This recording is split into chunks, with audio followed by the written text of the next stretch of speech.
Hey guys, welcome back to Tiny House Project.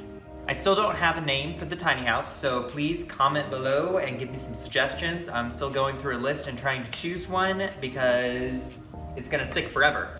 Today we are going to be insulating these subfloor cavities. We're also going to be putting in gray water piping for drainage, and we are gonna be topping it off with an OSB flooring. And that's all gonna be sealed up. All right, let's get started.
Hey guys!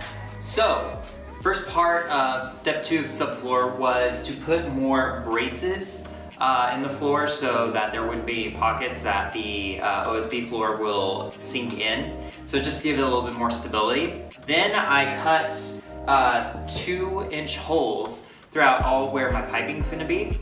So on the long edge, they go down 3/8 of an inch for every hole that's going, so it gives it a slight downward slope towards the outward drain. So I decided to use PVC piping just because it has a little bit more flexibility than ABS piping. For every intersection, whether it be a T intersection or the elbow joints, I first used purple primer to slightly soften the PVC piping, and then I used the piping cement to just give it a tight bond. And with piping cement, you gotta make sure to hold it in for 15 to 30 seconds before you release it. And it takes about 24 hours to get the full stability of that joint. So my piping is running from the front of the trailer down into the left-hand side of the trailer for the outlet. At the top here, I have an outlet for the compact washer. I'm gonna have it at the front under the bed. Over here, I have the outlet for the sink, outlet for the shower, and then out to drainage. I'm first going to be putting down Reflectix double-sided radiant barrier down on the floor, just because right now I'm living in a really hot climate. So it'll be good to have something down so no high heat will come up through the bottom of the trailer. So for the actual insulation, I'm using Pure Safety high performance insulation. It is rated R15, and I chose this because I have a 4-inch cavity here, and there's just not a lot of options for high R value for a 4-inch cavity. I really like this because it is both fire resistant and it is kind of a soundproofing material. It says it reduces noise up to 50%, which is nice because, you know, this is a trailer, so sound would kind of come up through the bottom of the floor, so this will give me a little bit more soundproofing as well.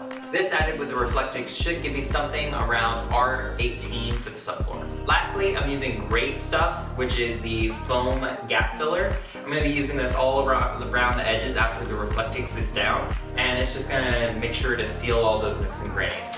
And go!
So subfloor is done.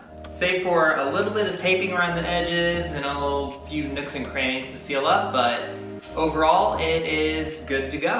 So to finish off the subfloor, we have installed 1.5 inch PVC piping for draining gray water. We've added braces to support the OSB flooring. We have insulated using Reflectix double-sided radiant barrier, as well as R15 fiberglass insulation, and sealed up all the nooks and crannies using Great Stuff foam gap filler. And also, between the OSB flooring and the interior cavity, we have the Tyvek house wrap as a vapor barrier. So something I didn't really talk about when I was doing the PVC piping through the floor was how I was going to install a P-trap to keep any kind of sewer vapors coming up through the house whenever I'm hooked in line to the sewer. So I'm using a new product called a HEPVO valve, which is a waterless P-trap that can be installed either vertically or horizontally. I did it horizontally within my main drainage system right before it drains out to the exterior. And so that'll keep any kind of vapors from coming up through any drainage hoses I have connected to the main city sewer lines. Eventually, I'll also be painting the entire undercarriage black to go along with the aesthetic of the rest of the house, as it's going to be a green and black exterior. I'll also be sawing off the little nubs from the carriage bolts underneath, but that's not something I really need to do right now, and I'm also going to have a few more bolts going straight through the trailer from the walls later on, so I want to get that all in one go, so that would be part of a later video. As for the wheel wells, I'm going to be flashing those and sealing them with a vapor barrier during the wall builds, just because I need some of the measurements of the walls to get that perfect. So some things about the subfloor I might have done differently. So if I had a heavier weight trailer, or I was going for a higher weight build, then I probably would have used 2x6s for the subfloor. That way I could have insulated even more using R25 to R30. As with a 4-inch cavity, it's just really hard to find high R value insulation.